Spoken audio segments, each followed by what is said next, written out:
luli eriwe abadde eraliikiridde simanyi lwaki naye muli mpuliramu ekiŋŋamba nti yaffe eyinza okuba eya 2028 muli nkiwuliramu nga twandifuna AFCON owa pamoja 2028 abasajja ade bagambye eyaffe ezanyibwe mu 2027 naye ku Africa ekikulu naffe kubanga eya 2029 ebaddewa tubalere tunaba kufuna ategeka 2029 kakati ze zimu ku nsonga lwaki ndowooza eya 2028 nti eya 2027 yinza okubeera 2028 ekyo okujjako ngera batongerayo mwaka mulamba okujjako ngera n'agenda Morocco kuba ye Morocco ne mugamba leero nti nkya yateekateeka facility nti tuyambeko otegekere tournaments bbiri yes tomulaba mu AFCON AFCON yinza okuza basamba sekafa buli mwaka abeera wuwe bw'otunulamu ekyokuba nti tunaba kumanya ani agenda kuteeka 2029 kiteekawo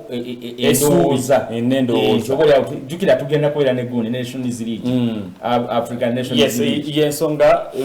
tubadde tulagawo nti owa 2029 okudda mu 2028 abasajja baintroducinze African Nations League continents meka ezakkiriza Nations League kwali ku Europe ne mu CONCACAF tuba tugenze mu Central that is North American Central and North America South America aditabana kubakkiriza abo bayinza n'obutamu kuba olwensi kubanga mawanga matono batono ate bakuba balina gundi yabo already eri organized tunatu wano bakuba World Cup qualifiers oluggwa babeera ne Copa America so bayinza obutakikiriza bo naye nga mu CONCACAF kibadde kitambula ekyemyaka ena kitukolera nga Africa wabanga wagenda kubeerawo Nations League kiba kitukolera olw'ensonga nti wabaawo Nations League ate mba ne tournament luvannyuma myaka ebiri eba eruzinze value eba making a new sense because bano babeesamba okumala ebbanga ate nabo ne tufunako omuwanguzi so kiri kiba kinyuma ne kibanga kimalako okebbanga ne kigenda okutuuka nga waliwo ennyonta yakyo ennyonta eyo because ezimu ku nsonga ezaweebwa mu myaka gy'edda lwaki tournament eno baagiteekanga oluvannyuma lwa myaka ebiri kyali kyakuba nti tetuba na mupiira gumala ng'ebitone bingi bibuliraawo tuli ajja kujja ku AFCON emu tuleme kuddamu kumulaba so abakulu ne bagamba baliwo mu biseera ebyo tusambe nga oluvannyuma lwa myaka ebiri paka mu 2020 because endowooza eno eya emyaka ena Infantino yagireeta mu 2020 yaliwo yabaga mu 2020 twalowooza abasajja batuguddeko bugu nedda era ye proposal ye yali agamba nti AFCON yasambibwenga mu gw'omunana n'ogw'omwenda ekyo ng'akireeta olw'ensonga nti amawanga g'omu West Africa tegasobola kutegeka AFCON mu gwa mukaaga na gwa musanvu olw'embeera y'obudde nti enkuba ebeera nyingi nnyo mu West Africa so ye nga proposinga nti musambenga mu gw'omunana n'ogw'omwenda oba ogw'omwenda n'ogw'ekkumi naye musambenga nga wayisewo emyaka ena so bazze bakikubaganyako ebirowoozo paka juzi wano musepe yakitugamba nti wekigenda okuba so Nations League egenda kutuyambako then nga kugase ne tournament okusigala ng'eriemu eri meja ng'akuba n'ekirala sisuubira kyani kusigala Chana abagenda kutemebwako because ajja kuba tewali budde bwa Chana butereevu obudde bwa Chana bujja kuba tebulabika yadde nga tena yabadde ayambyeko naye ndowooza nti tetusobola kuba na bikopo bisatu ku Africa tetunaba na magezi ago busobozi magezi obusobozi buyinza okubaawo Mosepe tujja kumuwa credit ebbanga lyakoledde omupiira amazima achenje zibadde nnyingi naye nga ate ziyambye nnyo ziyambye nnyo omupiira kale katugende mu Morocco Rabat Marrakech ne Casablanca sibye ebibuga Netangia tulina ebibuga bina ebiri mu kucyakaliramu empaka eza AFCON 2025 tetunaba kulaba bishoka yadde ne tournament enatandika kituufu otunula sofa results zetwakalaba zonna zibadde zisuubirwa ziri direct match day 1 tekuli nanga bwe yali tekwali munafu yawangula kubajjukira nti yali port number 1 versus port number 3 port number 2 versus port number 4 era ne tulaba nti port number 1 ne port number 2 abasinga bawangula okujjako ndowooza game emu eyalimu amaliri yali ya Zambia Mali Mali nga bamugatta mu yekyenda Patson Daka agenda akuba sama asoosawo obulago natema ensingo omwana oyo ndowooza yali ashutinga vidiyo ya Kapeke so embiri gisigadde olaba nti jonna result yavaamu yali esuubirwa tewaliwo kyanjawo kujjako ekyalo ekyaliwo nti ndowooza for the first time ever tetubeerangako na match day 1 neggwanga temubadde maliri ga 0-0 olinga yali kuredi era okinzije mukamwa kyatwalidde emipiira 13 okulaba ku maliri aga ga 0-0 mbadde nga noonyanga naye nagamba abantu ba radio nti tetusukka match day 2 eyo tejja kusukka lwaki nti erimu abenkana amaanyi bangi wogitunuulira nga bwe twalabye Misiri, South Africa, nga bwe twalabye Zambia neggwanga lya Comoros, era twadde twetaagako obuyambi bwa Zambia okutuwaaliza ati Africa entuufu famous score ku Africa ye ya 0-0 twagirabye lunaku lwaggulo yadde nga ate amagolo ekyewunyisa kuno mu tournament gayinza okuba amangi okusingako tournaments endala zonna kubanga wafunye 0-0 after 14 games kyewunyisaamuuko so tandikire ku mutegesi omutegesi wa Morocco ligwanga lirina obuzibu ku Africa si gwanga lya Africa buli basinkana Abafirika balemererwa okusamba omupiira omufirika Morocco si mufirika kuba twalabye Mali ye yaggyeyo omupiira gwa Africa butereevu era yaddaŋŋambe olumaama mutabanyi wo nga tukola naye ŋŋambe nti erinnya Mali basalako ssale nti maliri tibagiyita maliri kuba teri asinga Mali kukuba kintu ekyo. By the way, Mali is a tournament team. Mali gitunulire nga bulaba Croatia, yes, by the way. Tournament team Africa tewangula. Just eriwa kusumbuwa mu mbeera yonna. Era twabadde tuliko ku platform emu nga tudiscussinga before the game. Nga nti nze mbasasi dabalowooza nti Morocco ejja wangula omupiira. Tejja guwangula wadde. Babadde mekarwani mu nsi yonna karikodi kaabwe kamenyesa onakole gulo 19 games konse ku international level. Nga bawangula buwanguzi naye bebabadde bakuba nga rankings za wansi omwana n'amusimba Mali nti wuuyo kati muwuliremu samba gogo kukunya amazima kubanga mwe bakona ffe twalimu nali mbaze Morocco ono before even tournament okutandika nga ndabanga favorite teri kigenda mulemesa kuwangula kikopo naye Mali yatulaze nti omusajja munafu wano Morocco golaba oyo ku byonna byalina yakoma okutwala AFCON mu 7-6 yes mutwali mu Ethiopia wotunulira tournaments ezenjawulo asembye kuba final biliena nga mwalabu munamu kuba Tunisia tutunulira amanya ge babeera nago bazze waliwo tournaments ze bazengo ganti ku luno yabwe naye ekikopo kya AFCON kibalimye kikyagatuta Arab Cup awe juzi naye kya Africa banzo butakira basamba bawala buguka 2-1 omutegesa akiriya 2-3 omutegesa akiriya 2-5 ekiyinza okumuyamba kyekyokuba nti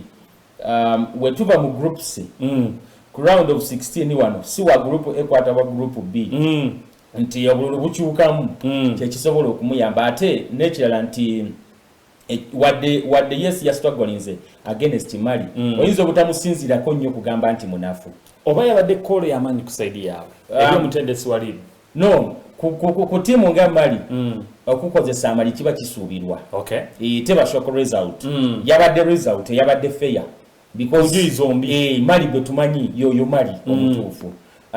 nkiwa nti bakyasobola okuba nti bagenda bakyasobola okuba ba opponents abasigadde kubanga group bagenda gikulembera eyo we bakulembera ekibinja bayina advantage okufunayo omunafu bajja kufuna ndooza akote na kifo kyakusatu bayinza okumuwa Uganda bugeza natubenya nga bwe yatukuba nga bwe zitukubawe mabega so bakyasobola okugenda era of course obatunulira nga abamu ku ba favorites otunulira squad gye balina Musambi Ibrahim Diaz form kwali mukyanga kyuso obutuuze ndooza yemu ku basajja abasinga n'omulenzi wange ono aketimba shat 8 kasinga okulabika mu kata 2-2 Onai Zaidin Onai akali ku timu ya ali ku Monaco Girona kali ku Girona mu Spain yasala na Spain kuba yali ku Monaco nga tuva Modica nawe kakubira mu 2010 yali 2022 kali mu Faransa we kasalira nga tuvude Modica nekagenda ku Monaco kusala this season ne kajja ku timu na fa Girona so omutegesi twamulabyeko buli omutuze tumulabako West Africa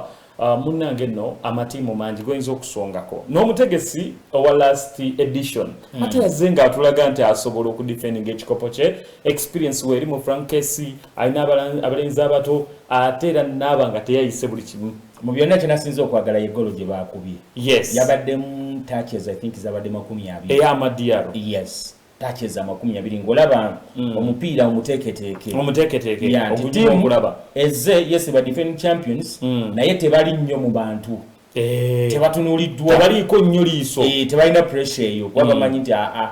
n'ekikopo kiri bagwira kigwire ate ne bajjanga tebalinamu nnyo manya gali awo gogerwako kuba kati eri edition twogera ku Sebastian Hela ne Simon Adinguranga abasinga okola obulungi bonna tebaliwo kakati ate kati bamalidiyalo bibaliwo bagwisendi in fact bamwitana ku sawe sembayo bibaliwo awo nti bafofana ba Frankesi baka bantu ba Evanizindika then waliwo n'omulenzi ali ku Galatasaray baka ye Kraso nti amanya tegali nnyo mu bantu ng'alikosi gye tubadde ne Zahato amwesonyiwa bonna bava mu bantu kati ate tubekanze ku national team n'ate ebiseera ebisinga timu ebanzi tournament ekulu abasajja bakulu so timu nayo gyolina okubeerawo nga weegendereza ng'oteekako ebirowoozo kale katwogerako ku Misiri eno yeerwanyeko eggulo I think ye game ya tournament sofa nze ku side yange ku side eyo simanyi wagirabye otya 1-0 nga South Africa yasemba okukuba Misiri 2-6 mweyo hat-trick y'ebikopo 2-6 2-8 ne 2-10 siwe basemba okuwangula bikopo bisate by'omudiringanwa eggwanga erya Misiri bali record champions ku lukalu lwa Africa amulaini eyo South Africa yabadde erwana okufuna equalizer mwabadde mu penalty incident twadde tulaba omupiira ogwo yasinze okulwana n'okukakasa abantu yadde Thomas Mlambo akola bino byetukola yabadde host kolo lunaku n'aleeta etteeka ddamba n'aliterawo ku nsonga ya natural position ku mukono omusambi Yasa yagudde wansi yabadde aslidinga mu kuslidinga n'afuna support y'omukono nga batulaga nti etteeka teri ngeri muntu gyayinza slidinga wansi ku ttaka nga takozesezza mukono wansi ne gutatuuka laba mukama atuyamba incident y'emu ne baleeta opposite y'ekyo mu game yasembyeyo eya Morocco penalty ya Morocco ku Mali nti omulenzi yabadde ava ku ttaka asituka bwati ajjayo n'omukono bamukubako ki omupiira refari akola ki aswangawo eri incident ya Yasa yabadde asimbye omukono ne bamukubirako omukono muki omupiira era etteeka ne litugamba nti eyo teba penalty etteeka lwaki mwalikola bwe muti yateeka lya handball refu abeera mu kisaawe saayo eka yabaali manyi oli serious neri etteeka libatusomedde lisobola okukyuka penalty natural position ya referee yeka abeera mupiira ku saawa ezo omulundi tumuwe credit kulwange engeri gyakutemu nange bakuba referee nabadde sigigaba nabadde sigigaba however wabawo embeera katugeze singa penalty eyo yabadde South Africa against a weaker side against Zimbabwe yabadde esobola okugabwa lwaki okitaputabooti andi akati oluusi incident season ezimu zigabwa okusinziira ku size y'omupiira oli serious siteeka andi akati mu mateeka gonna mulimu etteeka erisinga okuba ekuli bayita common sense erya refari tebalina bwe baaliwandiika neri erisinga sire erya 19 tebaliwandiika nti wona neri erisinga okukola mupiira wonna wesanga nti mu games ezo ennene wabawo ebintu refu byaleka Misiri efunye red card Misiri efunye penalty eri kutuusa omupiira ya Mohamed Salah mu dakika 45 yabadde unavoidable refari agenda ku monitor aba South Africa kasaba alabye kano nti eyo penalty nabo ne bakkiriza refari atuuka wali yeefuula nti incidents ezo eza handballs ezo eziba ball to hand to ball 50-50 ziri 50-50 ezo omukono gubaddewa akwesa omukono ebiseera ebisinga sigabwa kusinzira ku level ya mupiira referee engeri gy'abapimye game kyebakugambye nti emipiira bwe gityo bareferi be basalawo so siteeka era bw'anaasalawo tebagenda kumugamba nti lwaki omukono guno tewagufuuwa kike ajja kukibanyonyera nti okusinziira ku level y'omupiira nabadde ngenda gutta gwabadde gufa nenkireka penalty eyo ebekusitandinga babadde bakuba Misiri kolaiza n'eyokubiri nejja kyabadde kisoboka defense ng'ekooye buli kimu nga kitagadde Mohamed Salah ali frustrated bamugyeyo mu game Misiri eno yazenga ennafu muuko eyinza okukulira muno wewe tegeezaayo waliwo amawanga agakola ensobi mu AFCON yasembayo gazze ku correctinga mistakes nga toyogera ku Misiri oyogera ku Tunisia oyogera ku Cameroon mawanga asatu Cameroon, Tunisia, Misiri. Yes, nti bonna balina ensobi ze bakola mu AFCON 2023 koleka yaba mu group Misiri teyavaamu Tunisia teyavaamu yes Cameroon yavaamu ne bamukuba ku round 16 kakati bonna abensobi baziraba era ensonga lwaki olaba nti Eto yatuuka eri Cameroon n'afumula omutendesi wadde minisitule yali emuleseewo nti katono nnyo nti Tunisia we bavaawo ne bajja mu qualifiers za World Cup tebateebwamu emipiira 10 Egypt nabo ne batunuulira ebyabakubya bonna ne beesootinga kakati bazze ku luno ensobi ze baakola ku luli bazisolovinze ensonga kyolaba nti ne wins zikedde nti bonna bawangula emipiira gyabwe egyasooka mawanga gonna gali mambuka ga Africa tumanyi eggwanga liririmu eritateeba mupiira yadde nga ate zibu ku Africa yeggwanga lya Tunisia tebateeba mupiira naye ate mu qualifiers za World Cup bayongeddemu ebirungo ate era tukirabye ne AFCON open yaabwe nejja ne goals zisuka mu 2 abatandika okweraliikiriza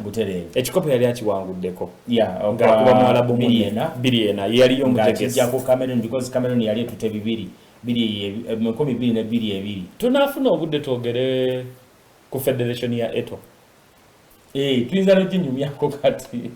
kubanga njagedde tugigendemu naye tugigendamu ebirala tetubisaddaake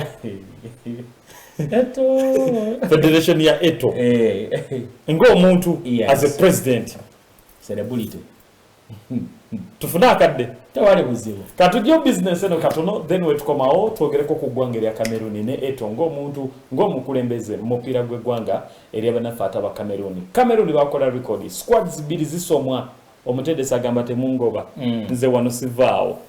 federation egamba ojja genda tulina squad eyaffe nona ayina ki eyaffe katujja business eno then tukomena ekintu kyaffe no ekyokubiri kayine bwana opolya paka essaamu nana weetuli